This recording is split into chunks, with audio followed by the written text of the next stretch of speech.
তো আমরা আগাইতে থাকি তাহলে। হ্যাঁ, এখন ইম্পোজিশন অফ ভ্যাটের ক্ষেত্রে আপনার যেটা হয়েছে যে আপনারা তো জানেন যে ইম্পোর্টের সময় আপনার ভ্যাটটা তো কিভাবে হয়, ভ্যাটটা তো সাইকেলে কাজ করে।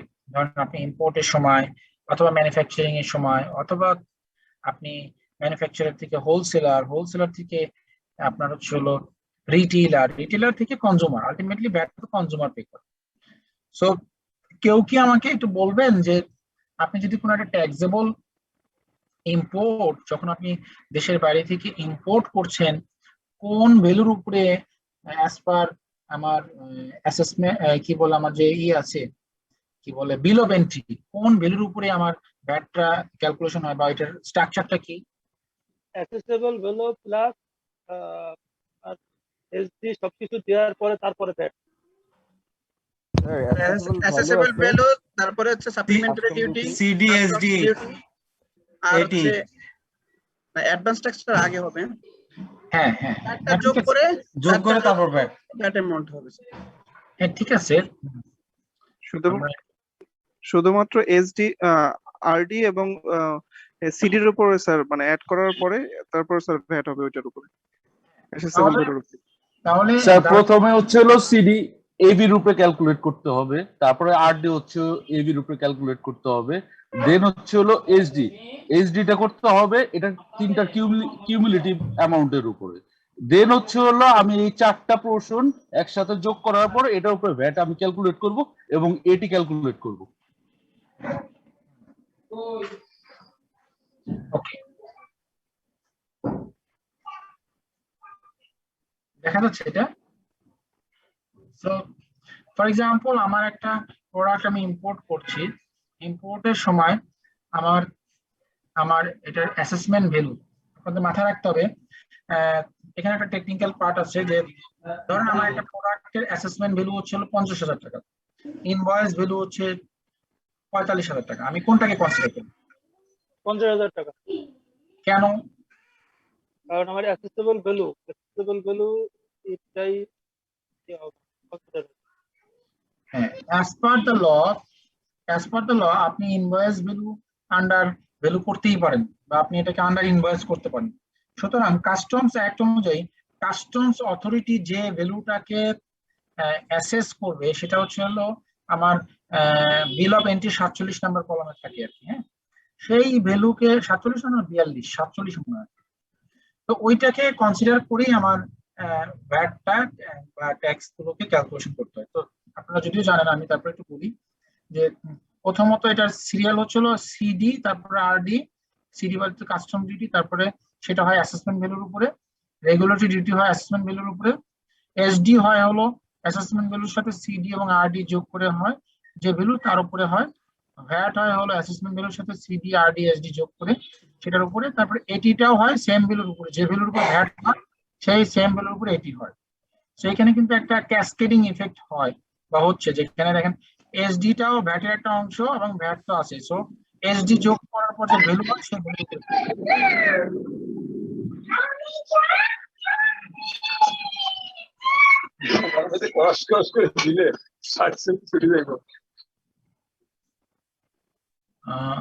আচ্ছা ঠিক আছে। আপনারা এটা ক্লিয়ার তো? এটা তো বুঝতে পেরেছেন? আবার একটু বলেন। এআইটিটা তো মেবি অ্যাসেসেবল ভ্যালুর উপরই হয়। এআইটিটা অ্যাসেসমেন্ট ভ্যালুর উপরে হবে অবশ্যই, 5% হবে অ্যাসেসমেন্ট ভ্যালুর উপরে আর কি। এখানে আমি যেটা বলছিলাম যে ইম্পোর্টের সময় যদি যখন আপনি কোনো প্রোডাক্ট ইম্পোর্ট করেন তখন এটা হচ্ছে ইউনিভার্সাল স্ট্রাকচার, যে আপনার কিভাবে ট্যাক্স বা কাস্টম ডিউটি গুলো ক্যালকুলেশন হবে সেটা একটা ক্রনোলজিক্যাল একটা ওয়ে আছে। সেটা প্রথমে হচ্ছে কাস্টম ডিউটি ক্যালকুলেশন করতে হয়, যেটা অ্যাসেসমেন্ট ভ্যালুর উপরে হয়। এরপরে রেগুলেটরি ডিউটি, সেটা অ্যাসেসমেন্ট ভ্যালুর উপরে হয়। তারপরে সাপ্লিমেন্টারি ডিউটি, সেটা হয় অ্যাসেসমেন্ট ভ্যালুর সাথে কাস্টম ডিউটি এবং রেগুলেটরি যোগ করে যে ভ্যালু হয় তার উপরে। আর ভ্যাটটা হয় অ্যাসেসমেন্ট ভ্যালুর সাথে কাস্টম ডিউটি, রেগুলেটরি এবং সাপ্লিমেন্টারি যোগ করে যে ভ্যালু হয় সেটার উপরে ভ্যাট এবং এটি, এই দুইটাই সেম ভ্যালুর উপরে হয়। এবং ভ্যাট এবং এটি দুইটাই কিন্তু রিবেট নিতে পারেন আপনি। ভ্যাটটা আপনি রিবেট নেবেন এবং এটিটা আপনি ডিক্রিজিং অ্যাডজাস্টমেন্ট নেবেন। হ্যাঁ, তো এটা হলো ইম্পোর্টের সময় স্ট্রাকচার টু ক্যালকুলেট এআইটি, এটি, এসডি, ভ্যাট। স্যার এই স্লাইডগুলো কি আমাদেরকে দিয়ে দিবেন না? হ্যাঁ, এই যে এগুলো স্লাইডগুলো এগুলো সব আমাদেরকে সব সব দিয়ে দিব, সব তো আপনাদের জন্যই। আমি রেখে কি করব?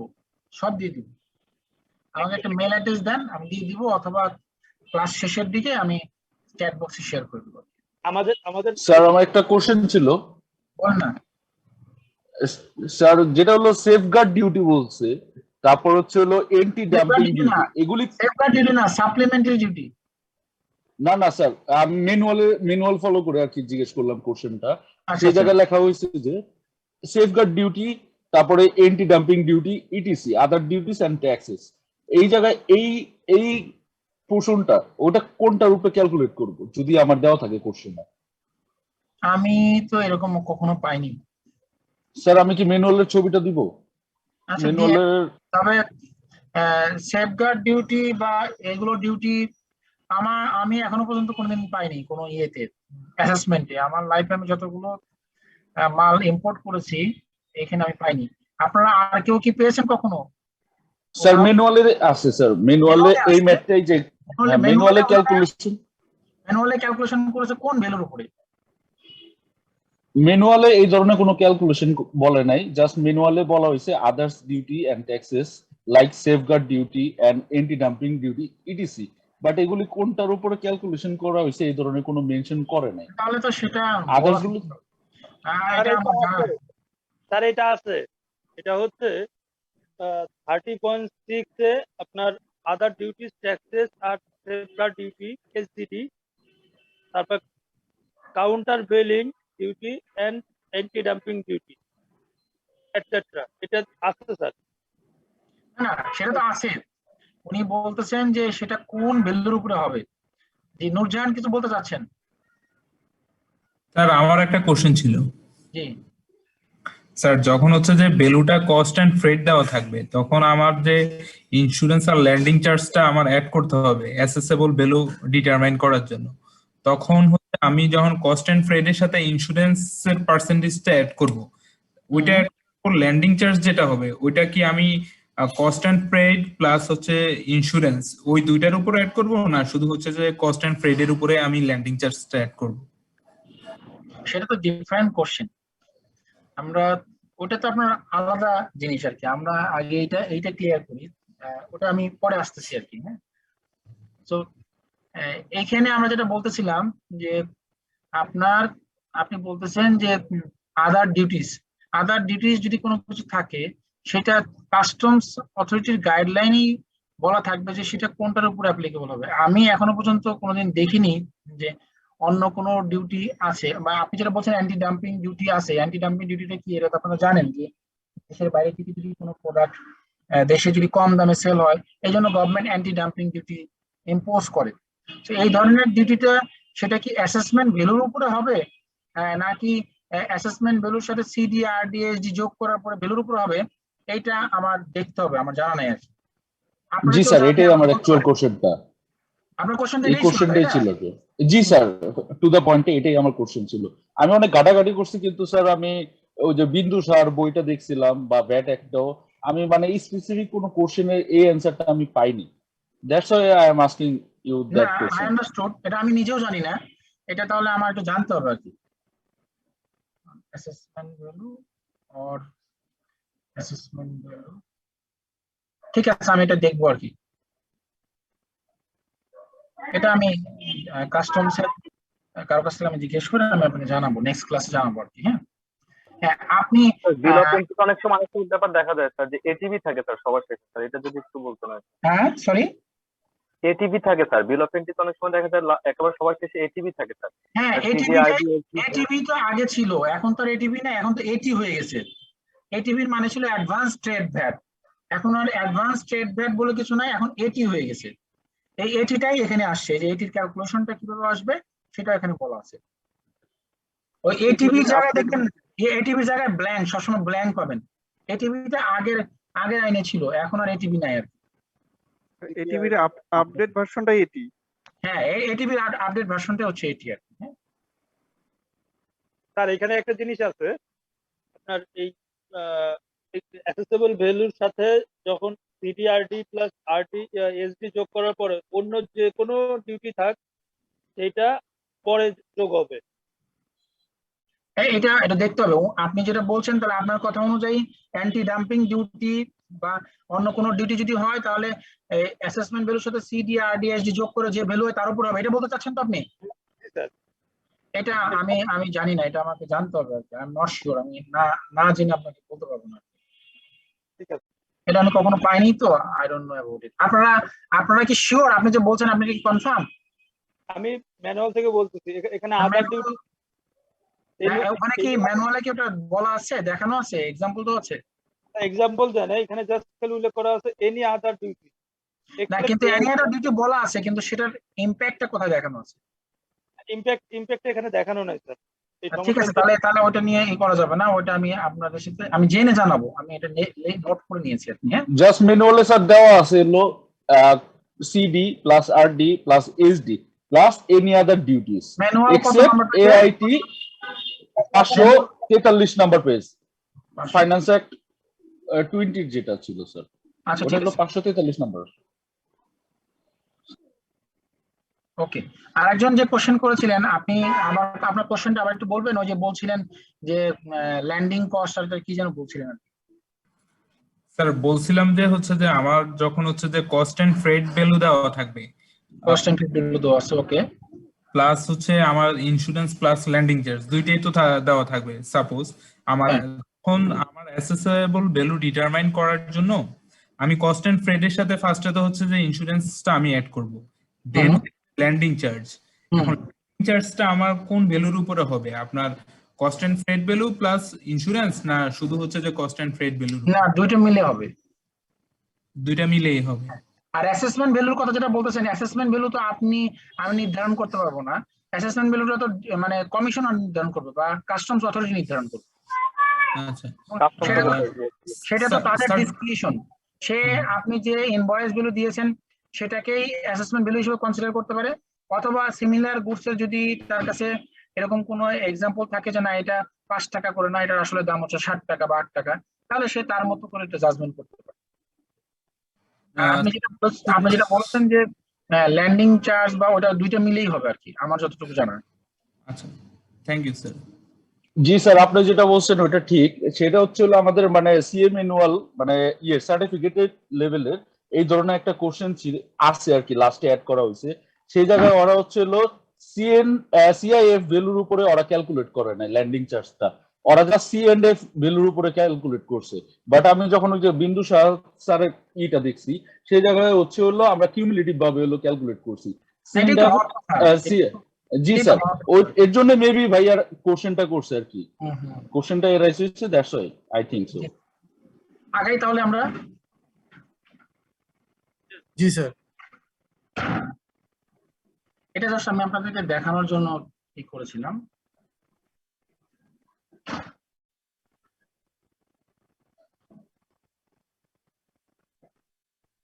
আমরা এখানে ছিলাম আর কি।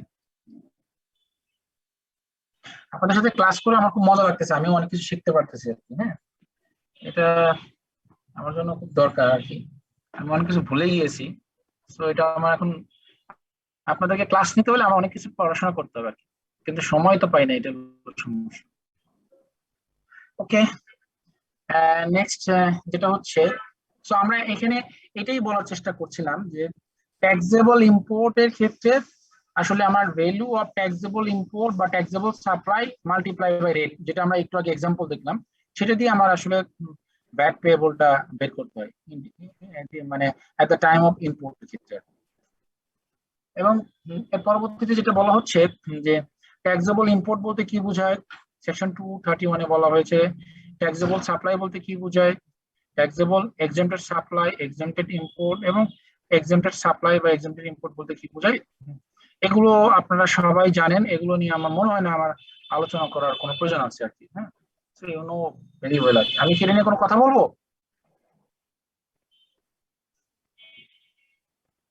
আমি তাহলে আগে।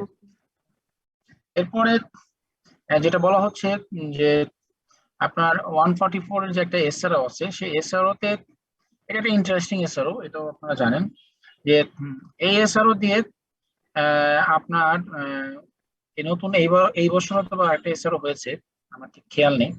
তো এগুলোর বিভিন্ন প্রোডাক্টকে কোনো প্রোডাক্টকে ইম্পোর্ট স্টেজে, কোনো প্রোডাক্টকে ম্যানুফ্যাকচারিং বা ইম্পোর্ট স্টেজে, কোনো ক্ষেত্রে ম্যানুফ্যাকচারিং স্টেজে, কোনো ক্ষেত্রে সার্ভিস স্টেজে অথবা ট্রেডিং স্টেজে আপনার এক্সেমশন দেওয়া হয়েছে। কথার কথা, ধরেন আপনি একটা কম্পিউটারের রেবন অথবা প্রিন্টার অথবা আপনি হচ্ছে হলো টোনার, এইটা আপনি সাপ্লাই করছেন। হ্যাঁ, এখন এই সাপ্লাইটা বলা হয়েছে যে ট্রেডিং স্টেজে যখন আপনি সাপ্লাই করবেন তখন কথার কথা এটার উপরে ভ্যাট এক্সেম্পটেড। হ্যাঁ, কিন্তু ম্যানুফ্যাকচারিং স্টেজে কিন্তু এক্সেম্পটেড না। সুতরাং এই প্রোডাক্টটা যখন কেউ ম্যানুফ্যাকচার করবে অথবা ইম্পোর্ট করবে তখন কিন্তু তাকে এটা ভ্যাট দিতে হবে, বা যখন সে ট্রেডিং স্টেজে সাপ্লাই করবে কোনো একটা অর্গানাইজেশন তখন কিন্তু এর উপরে ভ্যাট দিতে হচ্ছে না। একইভাবে কিছু কিছু প্রোডাক্টের ক্ষেত্রে ইম্পোর্ট স্টেজে ভ্যাট এক্সেমশন আছে, বাট সেটার ক্ষেত্রে কিন্তু আপনার ম্যানুফ্যাকচারিং স্টেজে অথবা সার্ভিস স্টেজে বা ট্রেডিং স্টেজে কিন্তু ভ্যাট এক্সেমশন নেই। তো সেক্ষেত্রে সে ইম্পোর্ট স্টেজে ভ্যাট এক্সেমশন পাবে, বাট যখন সে সাপ্লাই করতে যাবে বা প্রোডাক্টটা সাপ্লাই দিবে তখন কিন্তু তাকে ভ্যাট পে করতে হবে। এই বিষয়টা আপনার ক্লিয়ার তো? এবং এখানে কিছু ওই এসআর এর সাথে কিছু দিক নির্দেশনাও দেওয়া আছে যে আপনার এক্ষেত্রে proper books of accounts maintain করতে হবে, কিভাবে কি রাখতে হবে, ওখানে একটা দিক নির্দেশনা ওই এসআরওতেই দেওয়া আছে। এখানে কেউ একটা মনে করেন যে কোন একটা দিয়েছে, এটা কে করলো, এটা তো থেকে যাচ্ছে আর কি। আপনারা কি এটা ক্লিয়ার নাকি আমি আর একটু ডিটেইলে বলবো? এসআরওটা বের করব? স্যার ডিটেইলে বলেন। আচ্ছা, আমি তাহলে এসআরওটা বের করি। স্যার এসআরওটা চেঞ্জ হয়ে গেছে স্যার। চেঞ্জ হয়েছে না? এবার তো নতুন একটা আসছে না? জি স্যার 158 মেবি স্যার, শিওর না স্যার আমি। 158 মেবি 158। দাঁড়ান দেখি আমার কাছে আছে কিনা। Definition of scope of service 168 58 sir, 68 না 58 মেবি।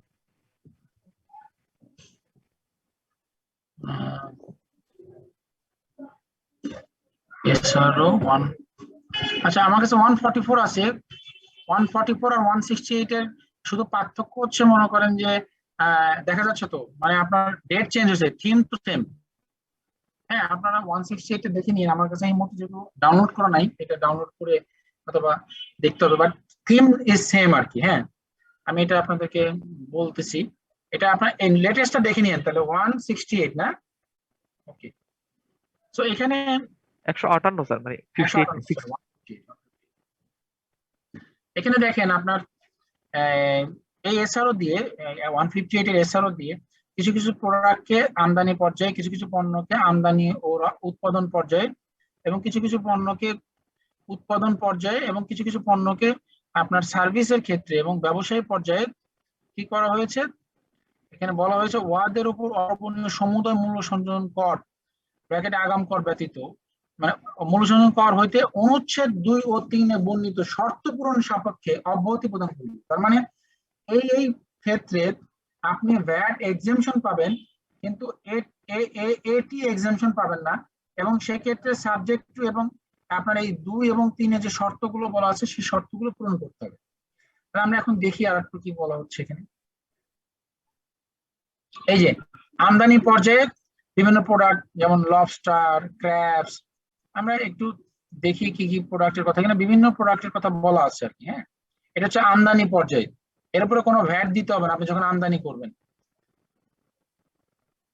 এরপরে টেবিল 2 তে আমদানি ও উৎপাদন পর্যায়ে, আপনি যেটা আমদানি করেন অথবা উৎপাদন করেন, সেটা আলু বীজ হতে পারে, শুকনা মরিচ হতে পারে, গম বীজ হতে পারে, সকল প্রকারের আটা ময়দা হতে পারে।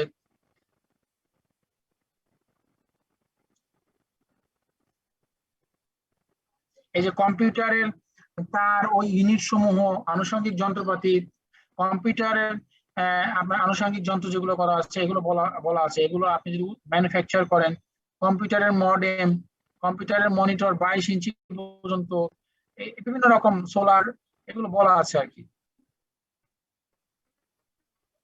এই কম্পিউটারের রিবন ম্যানুফ্যাকচারিং করেন, এবং উৎপাদন পর্যায়ে বিভিন্ন রকম প্রোডাক্টের কথা বলা আছে, যে যেগুলো উৎপাদন পর্যায়ে প্যাকেটজাত দুধ টুড এগুলো বলা আছে। এরপর আমরা পরে আসি। স্যার সরি স্যার, এসআরটা হচ্ছে 141। 141 না, 141। তারপরে হোটেল রেস্তোরাঁ যেগুলো অস্থায়ী, নির্মাণ সংস্থা, বিজ্ঞাপন সংস্থা, এইগুলোর বিজ্ঞাপন সংস্থা শুধু পত্রিকা মৃত্যু সংবাদের উপর কোনো ভ্যাট হবে না। এরপরে আপনার ছাপাখানা, বীমা কোম্পানি, যোগানদার আবার সংজ্ঞা দেওয়া আছে কোন কোন যোগানদার এই সংজ্ঞার মধ্যে পড়বে। পরিবহন ঠিকাদার, টেইলারিং শপ, বিশ্ববিদ্যালয়, স্থান ও স্থাপনা এগুলো, এবং ফাইনালি ব্যবসায়ী পর্যায়ে কোন কোন ব্যবসায়ী সেটা বলা আছে। হ্যাঁ, এই সকল ক্ষেত্রে আপনার এক এক স্টেজে ভ্যাট এক্সেম্পশন দেওয়া হয়েছে।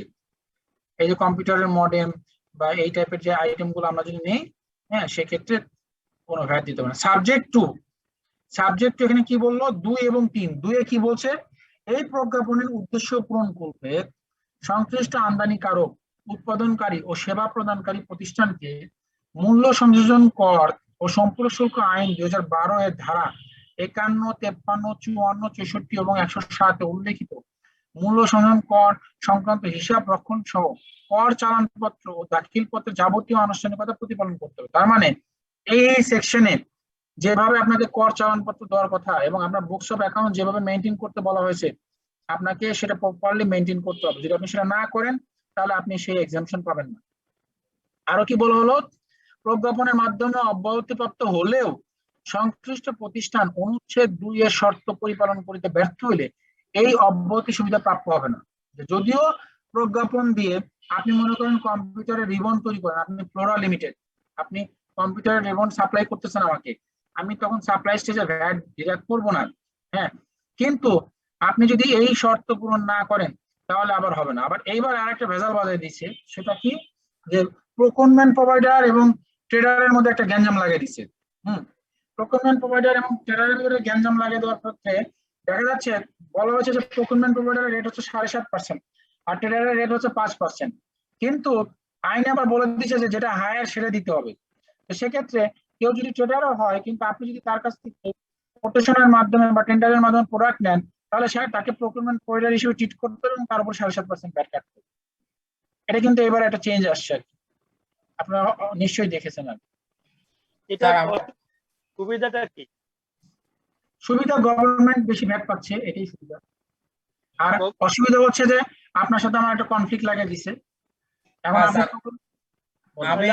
আমি ট্রেডার, তো আমি এটা মেনে নিব না। ফর এক্সাম্পল আমি ট্রেডার স্যার, আপনি আমার থেকে 7.5% কেন কাটবেন? এখন আইনে তো এটা বলেছে, এই জন্য তো এগুলো নিয়ে আমরা ক্লারিফিকেশন চেয়েছি, আমরা এনবিআর কে জানিয়েছি অলরেডি, এবং বিভিন্ন ফোরাম থেকে আমরা বলেছি যে এটা তো ডিরেক্টলি কনফ্লিক্টিং হচ্ছে এবং এটা তো ট্রেডারও মানবে না, প্লাস এটা নিয়ে একটা অ্যাম্বিগুইটি তৈরি হয়েছে আর কি। হ্যাঁ, বাট এখনো পর্যন্ত এনবিআর থেকে এরকম কিছু অদ্ভুত আইন আছে, কিন্তু সেগুলো এখনো ক্লারিফিকেশন হয় না। এটা হয়তো 1 বছর চলে যায় এবং এগুলো নিয়ে পরে ডিসপিউট তৈরি হয়। স্যার আরেকটা ইস্যু হলো যে 2টা পালন করে নাই, অর্থাৎ ফর এক্সাম্পল আমি ফ্লোরা থেকে মালগুলো নিচ্ছি, এখন সে যে 2 পালন করছে কি করে নাই, এখন আমি কি জানবো? হ্যাঁ, এটা আর কি স্যার। সেটা আমি কিভাবে জানবো? ওই যে অন্যায় যে সহে এবং অন্যায় যে করে দুজনেই সমান। আপনার ভ্যাট আইনে তো বলেই দিয়েছে যে ভ্যাট এনশিওর করতে হবে আপনাকে, যে দিবে তাকে এনশিওর করতে হবে, যে নিবে তাকে এনশিওর করতে হবে, নাহলে আপনি এসএসসি ইন ডিফল্ট হয়ে যাবেন। তো আপনার সেফ সাইড হচ্ছে হলো আপনি ভ্যাট কেটে দিবেন, অসুবিধা কি আছে? আর আপনি হচ্ছে শুরুর দিকে স্যার একটা জিনিস পড়াইলেন না sir, ease of doing business. এখানে sir ease of doing business হচ্ছে না স্যার, মানে এটা কনফ্লিক্টিং হয়ে যাচ্ছে। আর হচ্ছে স্যার মানে এই যে এই জিনিসটা করার ফলে দেখা গেছে যে হচ্ছে মানে একটু ক্যাসকেডিং ইফেক্টটাও বেশি হয়ে গেছে। যেমন হচ্ছে স্যার আমি একজন প্রকিউরমেন্ট প্রোভাইডার, একটা কন্ট্রাক্টের মাধ্যমে আমি একটা কোম্পানিকে ফেয়ার এন্ড লাভলি দিব। এখন ফেয়ার এন্ড লাভলি হচ্ছে এমআরপি তে দেয়া, কারণ এমআরপি মানে হচ্ছে এর উপরে হচ্ছে অলরেডি মানে ভ্যাট ইনক্লুসিভ আছে। কিন্তু আমি যখন আবার প্রকিউরমেন্ট প্রোভাইডার হবে তার উপর আবার 7.5%। এখন যিনি হচ্ছে এটার কনজিউমার বা হচ্ছে যিনি এটাকে কিনলো, সে হচ্ছে তাহলে মানে ভ্যাট দিচ্ছে টোটাল 22.5%। তাহলে তার ভ্যাটটা অনেক বেশি হচ্ছে। আপনি যখন সুপার শপে যাচ্ছেন, এসির বাতাস খাচ্ছেন, সুন্দর একটা ট্রলি নিয়ে আপনি কিনতেছেন প্রোডাক্ট, ওখানে তো ভ্যাট ইনক্লুডেড, আবার সুপার শপের উপর আপনাকে আবার ভ্যাট দিতে হচ্ছে, আপনি তো দুটো ভ্যাট দিচ্ছেন। এগুলো তো আছে, দিস আর দ্য ডেভিয়েশন। এগুলো সমাধান কি স্যার? এগুলো আপনারা থাকতে স্যার যদি সমাধান সরকার যদি না চায়, ওই যে এই জন্য তো বলেছিল যে সবাই 15% ভ্যাট পে করবে এবং সবাই রিবেট নিবে। যতদিন পর্যন্ত এই ডিস্টর্টেড সিচুয়েশন থাকবে এবং আপনার ট্রাঙ্কেটেড রেটের ভ্যাট থাকবে, ততদিন পর্যন্ত এগুলো সলভ হবে না। একটা মিনিট, যখন কিনা এগুলো চেঞ্জ হবে, সব 15% হবে, তখন সব সমস্যার সমাধান হবে। এটা সম্ভব না বাংলাদেশের প্রেক্ষাপটে, সম্ভব বাংলাদেশের প্রেক্ষাপটে সম্ভব। আপনার মাইন্ডসেট থাকতে হবে। আপনার যদি চুরি করার মাইন্ডসেট না থাকে, আপনার যদি ফাঁকি দেওয়ার মাইন্ডসেট না থাকে, আপনার যদি কমপ্লায়েন্স করার সুযোগ থাকে, মানে মাইন্ডসেট থাকে, তাহলে হবে। আপনি রেভিনিউ করেন 200 কোটি, আপনি দেখান 50 কোটি, বাকি 150 কোটি আপনি অন্যভাবে নেন, আবার আপনি 100 কোটি রেভিনিউ হওয়ার পর আপনি দেখেন আপনার লস হয়েছে, তাহলে হবে কোত্থেকে? আপনি লস দেখাচ্ছেন, ওদিকে 5 কোটি টাকা বা 50 লাখ টাকা খরচ করে আপনি অ্যাসেসমেন্ট করে নিয়ে আসতেছেন। তো যার পকেট ভরার সেটা তো বসছি, ঠিক আছে, সরকারের লস, অর্থ লাভ। স্যার এই সরকারের মূল ইনকামই তো আপনার ট্যাক্স আর ভ্যাট দিয়ে, এইখানেই তো যা করা করবে। সরকারের তো মূল লাভ, কিন্তু সরকারকে চালায় কে? আমার আপনার মতো যারা আছি তারা চালায়। তারা যদি সৎ হয়, তারা যদি আন্ডারস্ট্যান্ডেবল হয়, তাহলে না হবে। এখন আমি যখন একটা রিটার্ন জমা দিই, এই রিটার্নের ভিতরে আমি বিভিন্ন রকম খরচ দেখাচ্ছি, সেই খরচগুলো কতটুকু জাস্টিফাইড, সেই খরচের এগেইনস্টে আমি ট্যাক্স ভ্যাট প্রপারলি কেটেছি কিনা, সেইটা চেক করা তো সেই ডিসিটি বা কমিশনারের দায়িত্ব। সেটা কি তারা করে কিনা, বা কোন লেভেল পর্যন্ত করে, বা কতটুকু তারা বোঝে, দ্যাট ইজ 1000 টাইমস কোশ্চেনেবল আর কি। একটা বাংলা থেকে পড়া অথবা হিস্ট্রি থেকে পড়া লোক যদি ডিসিটি হয়, অ্যাকাউন্টিং এ বোঝে না, আপনারা সে ওটা ধরবে করতে। কথা তো এই জায়গাটাই স্যার, আমরা লিডিং তো এইভাবেই আছি, ইতিহাস থেকে আসি আমরা কমিশনার হই স্যার। স্যার আমাদের এখানে এটাই তো প্রবলেম স্যার, বিসিএস দিয়ে স্যার সব হয়ে যাচ্ছে স্যার। এটাই সমস্যা। আমি একটা एग्जांपल দেই, একদম আমি প্র্যাকটিক্যালি ফেস করেছি। আপনারা সেকশন 20 সম্বন্ধে জানেন, রিভার্স চার্জ। রিভার্স চার্জ নিয়ে এবার আইনে কিন্তু একটা চেঞ্জ আসছে। গত বছর পর্যন্ত একটা অ্যাম্বিগুইটি ছিল এবং এটা নিয়ে আমাকে কমিশনারকে পর্যন্ত ফাইট করতে হয়েছে। ব্যাপারটা কি, এবং এরা 2-3টা কোম্পানি তারা কেসও করেছে, দেখেন কতটা অথর্ব। রিভার্স চার্জের ক্ষেত্রে কি হয়, আগের আইনে কি বলা ছিল যে ভৌগোলিক সীমারেখার বাইরে থেকে আপনি যদি কোনো সেবা গ্রহণ করেন, তাহলে সেবা গ্রহণকারী ট্রেজারি চালান থাকা সাপেক্ষে সেটা রিবেট নিতে পারে। তাহলে আগে কি হতো, আপনার এটার জন্য কোনো আউটপুট ভ্যাট দেখাইতে হতো না, আবার ইনপুট ভ্যাট ক্রেডিটও নিতে হতো না, আপনি শুধু দিতেন এবং সেটা রিবেট নিতেন, আপনার এন্ট্রি শেষ। এবার কি বললো, আপনি একবার আউটপুট ভ্যাট দেখাবেন, আবার একবার ইনপুট ভ্যাট দেখাবেন। তাহলে আপনি একবার আউটপুট ভ্যাট দেখে যদি আবার একবার ইনপুট ভ্যাট দেখান, তাহলে ইম্প্যাক্ট কি? জিরো। কিন্তু ভ্যাটটা তো আপনি দিলেন, তা আপনি যদি রিবেট না নেন বা ট্রেজারি ডিপোজিটে আপনি অ্যাডজাস্ট না করেন, তাহলে আপনার ইম্প্যাক্ট তো রয়ে গেল, আপনার 15 টাকা আপনার কস্ট হয়ে গেল না। এইটা তারা কোনোভাবেই মানতে রাজি না। তাদের কথা হচ্ছে না, এবার একবার আপনি আউটপুট ভ্যাট দিয়েছেন, আবার ইনপুট ভ্যাট ক্রেডিট নিয়েছেন, তাহলে আপনি তো ইনপুট ভ্যাট দিয়ে আপনি অ্যাডজাস্ট করে নিলেন, তাহলে আপনি আবার ট্রেজারিতে দেখাবেন কেন? তখন আমরা ইউনিলিভার, তারপর গ্রামীণ ফোন, তারপর বিভিন্ন ব্যাংক এবং আপনার হচ্ছে হলো নেসলে, আমরা গেলাম এলটিইউতে গিয়ে আমরা মিটিং করলাম কমিশনারের সাথে এবং আমরা জার্নাল দিয়ে তাদেরকে বুঝাইলাম যে ভাই এই হচ্ছে কনসিকুয়েন্স এবং এই হচ্ছে ইম্প্যাক্ট। তারপরেও কনভিন্স না, তারপরে তারা, আমরা চিঠি দেওয়ার পরে তারা এটা এনবিআর এর মেম্বারকে লিখলো, মেম্বার সেটা ক্লারিফাই করার পর তারপরে এবার আইনে সেটা চেঞ্জ আসছে যে না, এটা একবার আউটপুট ভ্যাট হবে, তারপর আবার ইনপুট ভ্যাট হবে, আবার আমি আমার ট্রেজারি হিসেবে দেখাবো। এইটা এবার ক্লারিফাই করেছে। এইটা বোঝেন তো আমাকে কোন লেভেল পর্যন্ত যাইতে হয়েছে এটার জন্য। আলটিমেটলি স্যার আপনি সাকসেসফুল হয়েছেন স্যার। সাকসেসফুল হয়েছি, কিন্তু অনেক চড়াই উঠতে পারে পার হইতে স্যার। এখানে যে আপনার 15 টাকা দিলেন, 15 টাকা নিলেন, আর 15 টাকা আপনি আবার ট্রেজারি দেখালাম, ট্রেজারিতে দেখালেন, তাহলে আলটিমেটলি রেজাল্ট কি থাকে? আলটিমেটলি রেজাল্ট আমি 15 টাকা অ্যাডজাস্ট করতেছি, কারণ ওই 15 টাকা একবার আউটপুট এবং ইনপুট দেখানোটা ওটা হলো ডামি, ওটা ডামি এন্ট্রি, ওটা হলো জাস্ট বিভিন্ন অর্গানাইজেশন যাদের ইনপুট ট্যাক্স ক্রেডিট নেওয়ার সুযোগ নাই তাদের জন্য এটা প্রযোজ্য, বা গভর্নমেন্ট দেখতে চায় যে আসলে এই রিভার্স চার্জ বাবদ আসলে কি পরিমাণ টাকা আসতেছে যাচ্ছে আর কি, এটা দেখার জন্য। কিন্তু আমি পকেট থেকে টাকাটা দিয়েছি, এটা তো আমার দরকার হচ্ছে না। আপনি যে চিন্তা করেন যদি এই সার্ভিসটা দেশের ভিতরে হতো তাহলে কি হতো, সে আমাকে একটা 6.3 দিত, আমি তো 6.3 দিয়ে আমি রিবেট নিয়ে নিতাম, তাহলে তো আমার আউটপুট ইনপুট দেখানোর কিছু না, আমি সরাসরি ইনপুট ট্যাক্স ক্রেডিট নিয়ে নিতাম। আমি এখানে তাই করেছি, ওটা আমি ইনপুটে না নিয়ে আমি আউটপুট ইনপুটে 0 হয়েছে, আমি ট্রেজারি ডিপোজিট দিয়ে আমি এটা মাইনাস করেছি। বুঝতে পারছি, আমার ট্রেজারি ডিপোজিটে ওইটা আছে। হ্যাঁ, ট্রেজারি অবশ্যই আনতে হবে, নাহলে তো আপনার কষ্ট তো কোম্পানি বেড়ে যাবে না। আপনি ওটাকে অ্যাডজাস্ট কোথায় দেখাবেন? স্যার বড় একটা মাইর খাত হচ্ছে স্যার ভ্যাটে বর্তমানে কোম্পানির যে কোনো কিছুতে থাকবে। ধরেন আপনি ইউনিলিভার আমেরিকাকে আপনি একটা রয়্যালটি ফি পাঠাচ্ছেন, এই রয়্যালটি ফির উপরে আপনার ভ্যাট হচ্ছে 15%, 20% ট্যাক্স। তাহলে এটার সেকশন 20 তে বলা আছে যে আপনি যখন এটা রেমিট করবেন, এই ভ্যাটটা আপনাকে ডিডাক্ট করতে হবে, পে করতে হবে, পে করে আপনি চালান দিলে ব্যাংক তারপরে রেমিটেন্স করবে, আদারওয়াইজ ব্যাংক অ্যাট সোর্সে কেটে রাখবে। তা আপনি যখন চালান দিবেন না, ভ্যাট ডিডাক্ট করে যদি ব্যাংক রাখে তাহলে আপনার লস, কারণ ব্যাংক তার কোডে জমা দিবে, তার কোডে জমা দিলে আপনি আবার তখন ডিক্রিজিং অ্যাডজাস্টমেন্ট বা অ্যাডজাস্ট করতে পারবেন না। সেজন্য আপনি যদি ডিডাক্টিং অথরিটি আপনাকে জমা দিতে হবে, জমা দিয়ে ব্যাংকে দিলে ব্যাংক তখন রেমিটেন্সটা পাঠিয়ে দিবে। তখন আপনি কি করবেন, একবার আউটপুট ভ্যাট হিসেবে দেখাবেন, আবার ইনপুট ভ্যাট হিসেবে আবার দেখাবেন, তারপর আবার ট্রেজারি ডিপোজিট হিসেবে দেখাবেন, তাহলে আলটিমেটলি আপনার এটা অ্যাডজাস্ট হয়ে গেল। তাহলে ব্যাংকের লাভ হয়ে যেত। ব্যাংকের লাভ হচ্ছে ব্যাংকের থ্রুতে ব্যাংকে কমপ্লায়েন্সের জন্য দায়িত্ব দেওয়া হয়েছে যে ব্যাংক এটা মেক শিওর করবে যে এই ট্যাক্স এই ভ্যাটটা জমা দেওয়া হয়েছে। কারণ আগে কি হতো জানেন, 90% ক্ষেত্রে ব্যাংক এগুলো টককে করতো না, এবং লোকাল ব্যাংক গুলো তো যে এমন অবস্থা, তারা তো এই ট্যাক্স ভ্যাট এগুলো কিছু বুঝেই না। ফরেন ব্যাংক গুলো ভালো, তারা কমপ্লায়েন্ট এবং তারা অনেক কিছু বোঝে, এবং তারা এই ডকুমেন্টস ছাড়া কোনোভাবে রেমিট করে না। বাট লোকাল ব্যাংকের ম্যাক্সিমাম ক্ষেত্রে এরা বুঝেই না, যার জন্য দেখা গেল যে আমাদের ব্যাংকগুলোতেও তো ইসলামের ইতিহাসের লোক আছে স্যার।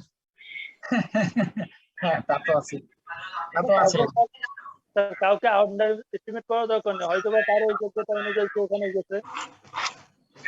সরি, কাউকে আন্ডার এস্টিমেট করার দরকার নেই, কারণ না আমি কাউকে সরি আমরা কাউকে আন্ডার এস্টিমেট করছি না, আমি বলতেছি যে প্রবলেমটা হয়েছে যে আমাদের এই চেইনে লোক যদি অ্যাপ্রোপ্রিয়েট লোক থাকে তাহলে জিনিসগুলো আন্ডারস্ট্যান্ডেবিলিটিটা বাড়ে আর কি। এটা কাউকে আন্ডার এস্টিমেট করে কোনো কথা বলছি, সিস্টেমকে আন্ডার এস্টিমেট করতে গভর্নমেন্ট সিস্টেমটাকে আন্ডার এস্টিমেট করা আর কিছুই না। কারণ আপনার গভর্নমেন্ট অফিসিয়ালস এনবিআর এর লোকজনই তো বুঝতে চায় না, তারাই এই যে দেখেন আমাদের যে বা বিভিন্ন কোম্পানিকে যে গ্রামীণ ফোন বা আমাদেরকে বা বিভিন্ন কোম্পানিকে যে ইনপুট ট্যাক্সটা দিল না 2 মাসের জন্য বা 3 মাসের জন্য ক্যান্সেল করে দিল, এটা কিন্তু সম্পূর্ণ একটা মানে তাদের একটা মানে ইগোর ব্যাপার, বা তারা কিন্তু এটা ইনিশিয়েটিভ নিতে পারতো, তারাই এনবিআর কে লিখতে পারতো যে এখানে ভুলবশত সার্ভিস এবং ম্যানুফ্যাকচারিং কে দেওয়া হয়েছে, বাট সার্ভিসের ক্ষেত্রে আগেও কখনো ছিল না, সো এটার উপরে হবে না, সো এটাকে অ্যামেন্ড করা হোক। সেটা তারা না করে তার গা বাঁচানোর জন্য সে কি করলো, একটা ডিমান্ড করে দিয়ে সে চলে গেল।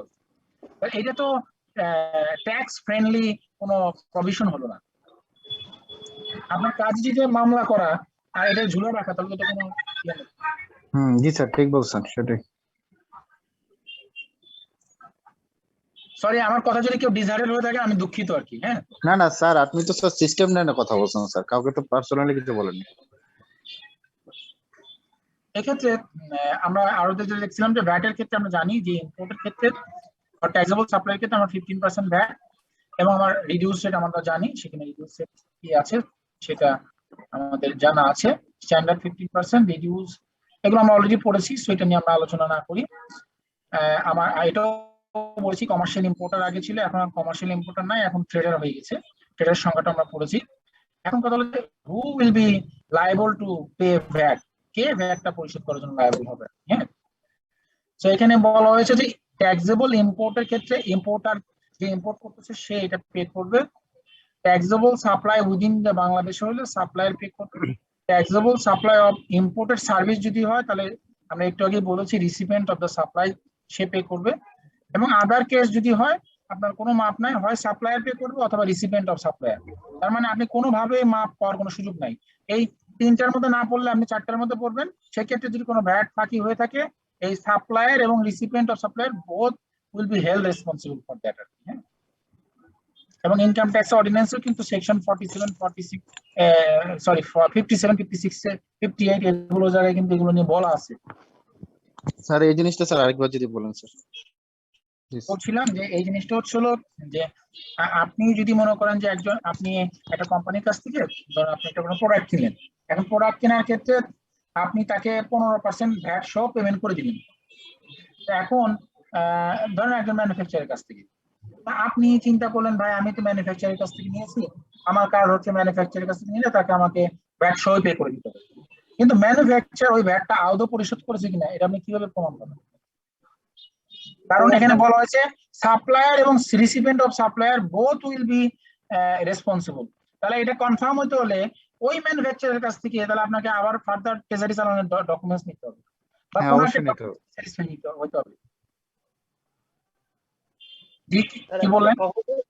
স্যার এখন তো সহজ হয়ে গেছে, পিন ধরে তো সব থেকে টানতে। হ্যাঁ এখন তো সহজ হয়ে গেছে, আপনি সার্চ করে বের করা যায় আর কি, ঠিক আছে? সে দিচ্ছে কি না দিচ্ছে। এবং আপনি তো যে 6.10 দিচ্ছেন, 6.10 এ তো 2 লক্ষ টাকার উপরে আপনি যা পারচেজ করেছেন অথবা সেল করেছেন সেটা আলাদা স্টেটমেন্ট দিতে হচ্ছে। ওরা আবার এটা ক্রস চেক করে যে ওই কোম্পানিগুলো ওটা আবার তাদের এখানে দেখাইছে কিনা, এগুলো দিয়ে কিন্তু তারা এখন ভেরিফাই করে। এই লেভেলে কিন্তু তারা এখন যাচ্ছে আর কি। সুতরাং আপনি মনে করেন যে একটা জায়গায় 10 লাখ টাকা খরচ করেছেন, আপনি দেখালেন না, কিন্তু যে ব্যক্তিকে যার এখানে খরচ করেছেন সে কিন্তু আবার দেখাই দিলেন, তখন কিন্তু আমি বিপদে পড়বেন। স্যার এখানে বর্তমানে যে জিনিসটা হবে মানে ইন ফিউচারে স্যার এনআইডি দিয়ে চলবে, তাহলে স্যার ওই এনআইডি যদি থাকে ওটা তো আপনার ইউনিক, বর্তমানে এখনো ইউনিক হচ্ছে এনআইডিটা। হ্যাঁ এই জন্য দেখা যাচ্ছে সবকিছু ওই এনআইডির ভিতরে চলে আসবে, সবকিছু এনআইডি দিয়ে ট্র্যাক করবে, সবকিছু আপনার কতগুলো ব্যাংক অ্যাকাউন্ট আছে, কোথায় কি আছে, হ্যাঁ হ্যাঁ সবকিছু আপনার হলো এনআইডি দিয়ে হবে। সো আপনার মাপ পাওয়ার আর সুযোগ নেই আর কি, ঠিক আছে? হ্যাঁ আমরা মনে হয় আজকে একটু ক্লোজ করি নাকি? ঠিক আছে জি স্যার। আজকে তো ফার্স্ট ক্লাস, আমরা আমি চেষ্টা করেছি। আরেকটা কোশ্চেন আছে। হ্যাঁ বলেন। জি বলেন বলেন, কোশ্চেন বলেন। স্যার এই যে দেখা যায় যে আপনাদের হোটেল বিজনেসে তো 15% ট্যাক্স। এখন হোটেল বিজনেস থেকে মনে করেন আমি কেক আনছি, এই কেকটা আমি কি করতেছি, আপনি আমাকে ডেলিভারি দিচ্ছেন। এখন আপনি যখন বিল করতেছেন মানে 6 বিল করতেছেন তখন কিন্তু বা মোশক 6.3 দিচ্ছেন, ওই ডেলিভারি চার্জের উপর কিন্তু আপনি ভ্যাট দিচ্ছেন 15%। আসলে এটা কি স্যার ঠিক আছে কিনা? ডেলিভারি চার্জ বলতে কিছু নাই, আমরা তো সার্ভিস চার্জ প্রোডাক্টের যে প্রাইস সেটাই নেই। না স্যার, দেখা গেল আমাদের সাথে স্যার সিক্রেট রেসিপি বলি, সিক্রেট রেসিপির সাথে একটা ইয়া হয়েছে, এগ্রিমেন্ট হয়েছে। সিক্রেট রেসিপি কি করে, আমাদের যে প্রায়োরিটি কাস্টমার আছে, কাস্টমার 100 প্রায়োরিটি কাস্টমার, আমরা একটা এগ্রিমেন্ট করছি যে আমাদের কাস্টমারের বার্থডেতে যখন বার্থডে হবে ওই বার্থডের দিন তারা কেক দেবে। ওকে, সিক্রেট রেসিপি কি করতেছে, সিক্রেট রেসিপি আমাদের যে এগ্রিমেন্ট ছিল যে প্রতিটা কেক 50 টাকা করে, সিক্রেট রেসিপির দায়িত্ব হচ্ছে ওই 100% কে তার লোকেশনে কেকটা ডিস্ট্রিবিউট করে দিয়ে আসা, ডেলিভারি দিয়ে। এখন সে কি করতেছে, আমার 50 টাকার কেকের দাম আমি তার সাথে করতেছি, সে 50 টাকার এগেইনস্টে 15% ভ্যাট চার্জ করতেছে। আবার কি করতেছে, ডেলিভারি যে চার্জ সে যে ডেলিভারি দিয়ে আসছে এসে ওই কাস্টমারের মানে হোম ডেলিভারি, সেখানেও 15% ভ্যাট চার্জ করতেছে। হ্যাঁ ঠিকই তো আছে, কারণ তার জন্য রেভিনিউ ওই 50 টাকাও রেভিনিউ, এই ডেলিভারি চার্জটাও তার জন্য রেভিনিউ, নাহলে সেটা কি কোথায় দেখাবে? তখন তো এই ডেলিভারি চার্জটাও সে এখানে রেভিনিউর মধ্যে নিয়ে আসতেছে, নাহলে তো এটা বাদ পড়ে যাবে। কারণ তার তো ভ্যাট রেজিস্ট্রেশন হচ্ছে 15% ভ্যাটে, এই ডেলিভারি তো তার একটা প্রোডাক্টেরই একটা অংশ। হ্যাঁ তাহলে সেক্ষেত্রে তাকে ভ্যাটটা পুরো ভ্যালুর উপরে নিতে হবে। ঠিকই আছে স্যার, আমি তো এগ্রিমেন্ট করছি তাকে 50 টাকা আর কি, 50 টাকা এক একটা কেক। না আপনি তো যতই 50 টাকা করেন, 50 টাকা তো তার সাথে আপনার বা 100 টাকা একটা এগ্রিমেন্ট আছে, সেই 100 টাকা আপনি প্রোডাক্টের প্রাইস দিচ্ছেন, কিন্তু প্রোডাক্টের সাথে সাথে তো সে একটা অ্যাডিশনাল সার্ভিস আপনাকে সে দিচ্ছে। সে বলতেছে যে ভাই তুমি যদি আমার এই প্রিমিসেস থেকে এই প্রোডাক্টটা নাও তাহলে তোমাকে 100 টাকা দিতে হবে, কিন্তু আমি তো এই প্রোডাক্টটা তোমাকে তোমার বাড়ি বাড়ি পৌঁছে দিচ্ছি, তাহলে এই বাড়ি বাড়ি যে পৌঁছে দিলাম সেটার জন্য একটা কস্ট আছে না, সেই কস্টটা যে যদি আপনি আমাকে দেন, এটাতে এমন না যে আমার জন্য একটা রিইম্বার্সেবল কস্ট, এটা আমার জন্য হচ্ছে হলো আমার রেভিনিউরই একটা অংশ। তো আমি তো এটা রেভিনিউ হিসেবে পোস্ট করি। তো আমি বলতে নিচ্ছি আমার কনসিডারেশন নট 100 টাকা, আমার কনসিডারেশন 110 টাকা, তখন ভ্যাটটা 110 টাকার উপরই হবে। কারণ আইনের যদি আপনি দেখেন ভ্যাটের যে সংজ্ঞা সেখানে কিন্তু বলাই আছে ভ্যাট হয় কোন ভ্যালুর উপরে, টোটাল রিসিপ্টের উপরে। আপনার টোটাল রিসিপ্ট কত সেটা আপনাকে কনসিডার করতে হবে। আপনার টোটাল রিসিপ্ট কিন্তু 110 টাকা, টোটাল রিসিপ্ট কিন্তু 100 টাকা না। এক্ষেত্রে কি সিমিলার এবং আইডেন্টিক্যাল গুডস হইলো এটা? না, এখানে তো সিমিলার আইডেন্টিক্যাল গুডস এর বিষয় না, এখানে বিষয়টা হচ্ছে না আপনাকে বিষয়টা বুঝতে হবে। যেমন আমি যদি আরেকটা এক্সাম্পল দিই, ধরেন আমরা এটা করি, যেমন আমি 100 টাকা আমি একটা প্রোডাক্ট সেল করতেছি বা আমি একটা কেক সেল করতেছি, এর উপর 10% সার্ভিস চার্জ আছে, 15% ভ্যাট আছে। এখন এই 10% সার্ভিস চার্জটা কিন্তু আমি আপনার কাছ থেকে নিচ্ছি, তখন আমার রেভিনিউটা কত? আমার রেভিনিউটা কিন্তু 110 টাকা, আমি কিন্তু ভ্যাটটা আপনার উপরে 100 টাকার উপর নেই না, কেকের দাম কিন্তু 100 টাকা, কিন্তু আমার সার্ভিস চার্জ হচ্ছে 10 টাকা, আমি কিন্তু ভ্যাটটা নিতেছি 110 টাকার উপর, কারণ আমার টোটাল রিসিভ হচ্ছে 110 টাকা। ওই 10 টাকা কিন্তু আমার ইনকামও না, ওই 10 টাকা কিন্তু আমি আবার এমপ্লয়কে দিয়ে দিচ্ছি, ইকুয়ালি ডিস্ট্রিবিউট হয়ে যাচ্ছে, আমার রেভিনিউ কিন্তু 100 টাকা, কিন্তু আমি কিন্তু ভ্যাটটা দিচ্ছি 110 টাকার উপর। সো আমার জন্য টোটাল রিসিভ হচ্ছে 110 টাকা, সুতরাং ভ্যাটটা 110 টাকার উপর হবে, কারণ ভ্যাট হয় টোটাল রিসিভ, টোটাল যতটুকু ভ্যালু অ্যাড হচ্ছে স্যার ওই ততটুকুর উপরে স্যার ভ্যাটটা হবে। ওই 10 টাকা আমার ভ্যালু এডিশন, যতটুকু ভ্যালু অ্যাডিশন হবে সবটার উপর তো ভ্যাট হবে স্যার, টোটাল ভ্যালু এডিশনের উপর। স্যার এখানে হচ্ছে মেইন ইস্যুটা হচ্ছে যে কোম্পানি থেকে ওনারা কেকটা নিচ্ছে, ওই কোম্পানি তো হচ্ছে মানে ডেলিভারি ম্যান গুলা হচ্ছে হয়তোবা তাদের না, বা ডেলিভারি বিজনেসটা তাদের না, তারা হয়তোবা দেখা যাচ্ছে রাইড শেয়ারিং এর মাধ্যমে বা অন্য কোনো প্রতিষ্ঠানের কাছ থেকে ওরা ইনভাইট করছে যে আমার হচ্ছে এই ডেলিভারিটা করে দিতে হবে। এখন যেহেতু রাইড শেয়ারিংটা হচ্ছে ভ্যাটেবল, মানে আপনি আবার অন্যদিকে যাচ্ছেন, আমরা ওইদিকে না যাই, আমরা এদিকে থাকি, ওটা আরেকটা মোড, আপনি আরো ক্রিটিক্যাল ইয়েতে গেছেন, আমরা এখানেই থাকি। যেমন এটা আমাদের ক্ষেত্রে আছে, এই প্যান্ডেমিকের মধ্যে আমরা কিন্তু বাড়ি বাড়ি ইফতার সার্ভ করেছি। এখন মনে করেন আমাদের একটা এগ্রিমেন্ট হচ্ছে স্ট্যান্ডার্ড চার্টার্ড ব্যাংকের সাথে, স্ট্যান্ডার্ড চার্টার্ড ব্যাংক বললো যে ঠিক আছে আমার প্রায়োরিটি কাস্টমারকে তুমি 5000 বক্স তুমি দিবা এবং ডেলিভারি তোমার আন্ডারে, তাহলে ডেলিভারি যদি আমার আন্ডারে হয় তাহলে আমার জন্য কিন্তু রেভিনিউ ওই বক্সের ভ্যালু না, বক্সের সাথে ডেলিভারি চার্জটাও আমার রেভিনিউ, এবং আমি ভ্যাটটা ওই টাকার উপরই হবে, এটাই ঠিক আছে। মানে ডেলিভারি চার্জটা বিল করতে হবে স্যার? জি জি জি জি এটা হবে, আর ওটাই আমার টোটাল কনসিডারেশন। বুঝতে পারছি স্যার, থ্যাংক ইউ স্যার। কিন্তু এই রিলেটেড একটু ফুড ফান্ডার বিষয় নিয়ে কথা বলতে চাচ্ছিলাম। জি বলেন। ফুড ফান্ডারও তো আমাদেরকে সার্ভিস দিচ্ছে, এখন ওদের সাথে দেখা গেছে কনসাইনমেন্ট এরকম যে আমাদেরকে 25% ওদেরকে কমিশন দিতে হবে বেসড অন রেস্টুরেন্ট ভ্যালু। দেন ওরা কি করলো, এই 25% এর সাথে কমিশনের এগেইনস্টে আবারও তারা ভ্যাট কাটলো।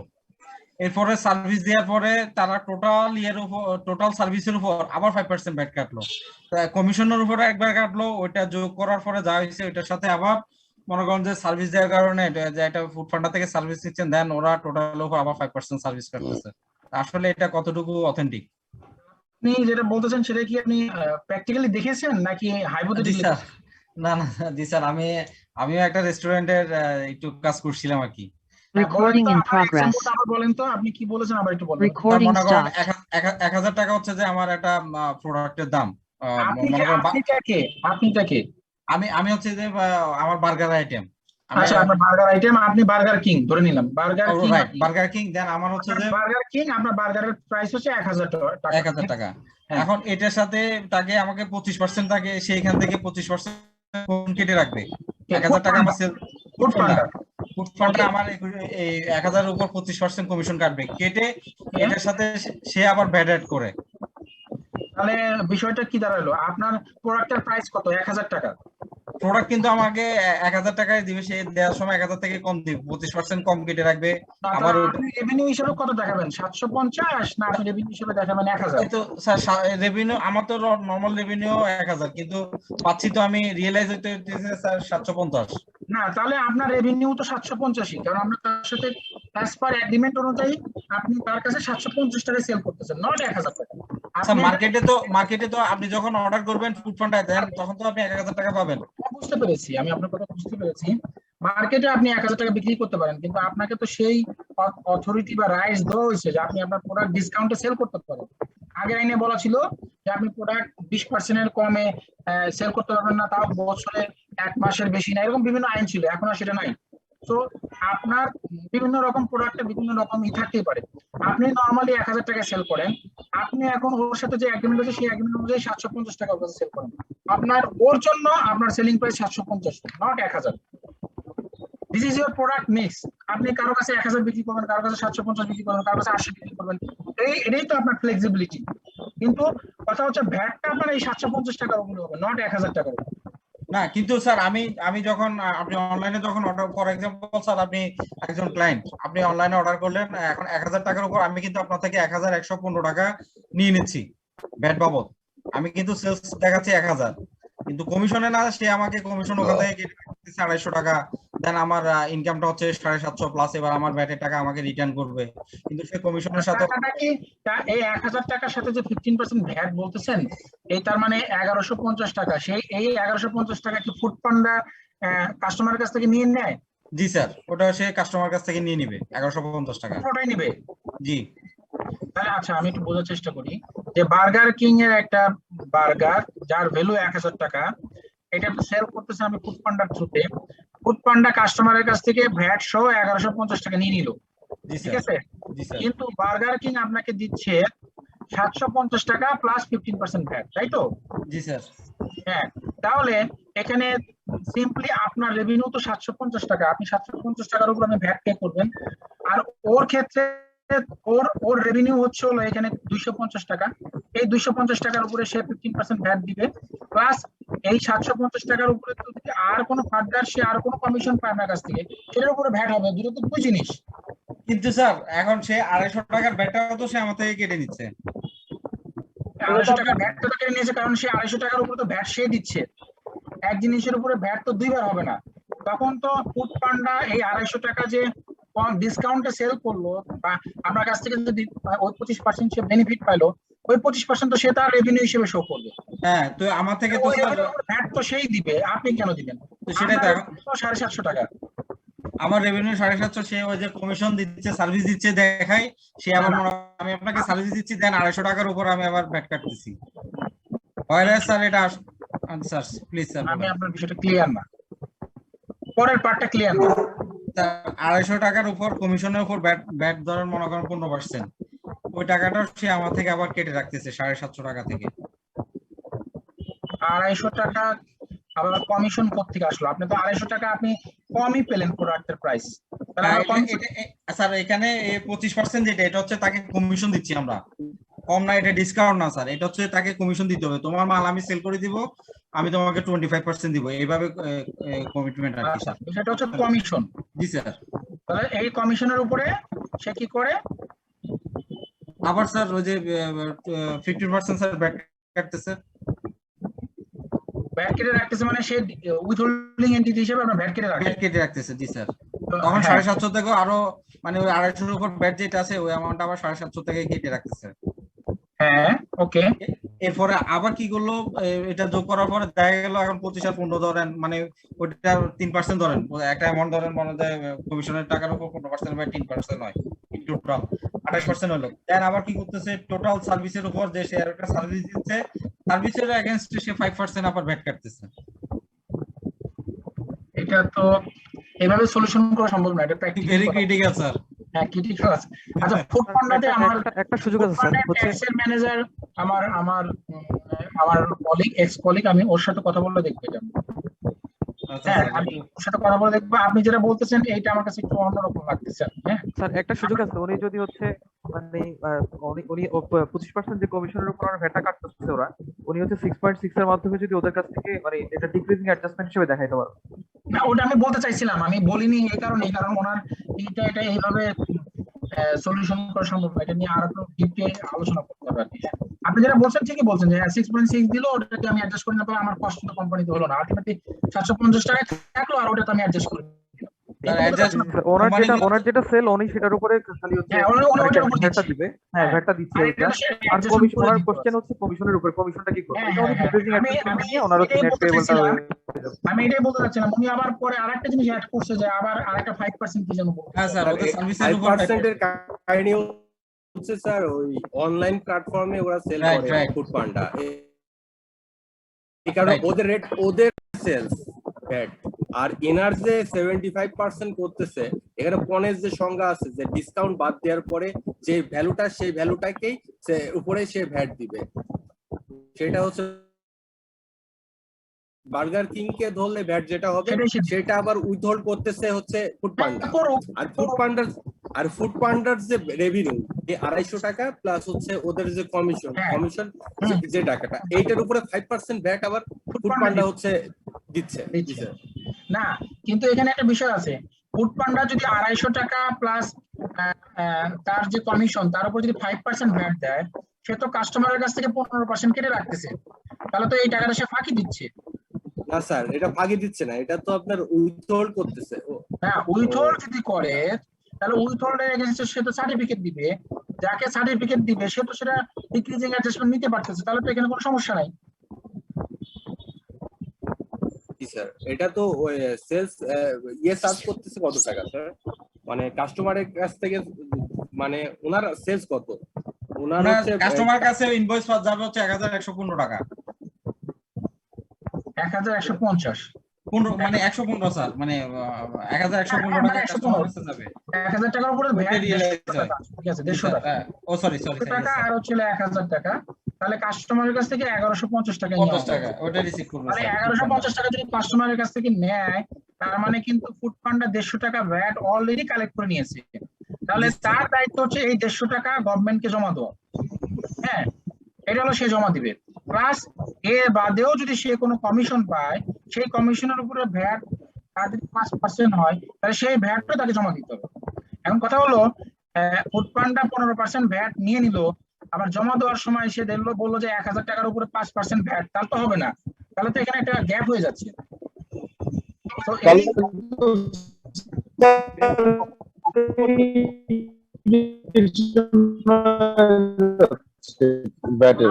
শোনা যাচ্ছে না ফাহাদ, আপনার কথা শোনা যাচ্ছে না। স্যার বললাম যে তাহলে ভ্যাট ইভেশন হচ্ছে 10% এর একটা হচ্ছিল গ্যাপ আছে। আপনি আপনার এই কেস স্টাডিটা নিয়ে আপনি আমাকে একটা মেল করেন তো, আমি এটা একটু আর একটু বলছি। স্যার আমি ইনশাআল্লাহ নেক্সট ইয়াতে আপনাকে একটা সফট কপি দেব, আমি এক্সেল এ ডাউনলোড করা আছে ওটা, সিস্টেমটা দেখলে আমি আমার মেল অ্যাড্রেসটা আপনাকে লিখে দিচ্ছি, এই যে চ্যাট বক্সে দিয়েছি। আপনি আমাকে একটা মেল করেন, তারপরে আমি আমার ফুড পান্ডার যে ট্যাক্স ম্যানেজার আছে, সে আমার কলিগ, এক্স কলিগ, আমি ওর সাথে কথা বলে দেখি তো এটা কতটুকু সঠিক আছে, এটা আমি দেখি। এরকম হওয়ার কথা না, ওরা ইন্টারন্যাশনাল অর্গানাইজেশন তো, এরকম হওয়ার কথা না। দে আর ভেরি মাচ। আমাদের সাথে একটু শেয়ার করেন স্যার পরে ব্যাপারটা আর কি স্যার। শেয়ার করব, অবশ্যই শেয়ার করব। আমি আগে জেনে নেই, ওনার পুরো সিনারিওটা বুঝে নেই, আমি এটা শেয়ার করব। ঠিক আছে, তাহলে আজকে শেষ করি। জি sir. Okay, thank you. Thank you. Thank you sir. Class সিনেসিসটা পাওয়া যাবে তো স্যার? দিয়ে দিছি তো। দিয়ে দেওয়া হয়েছে অলরেডি, দিয়ে দেওয়া হয়েছে, পেয়ে গেছি আমরা। আমি প্রোভাইড করে দেব সবাইকে। ঠিক আছে, ওকে, থ্যাংক ইউ।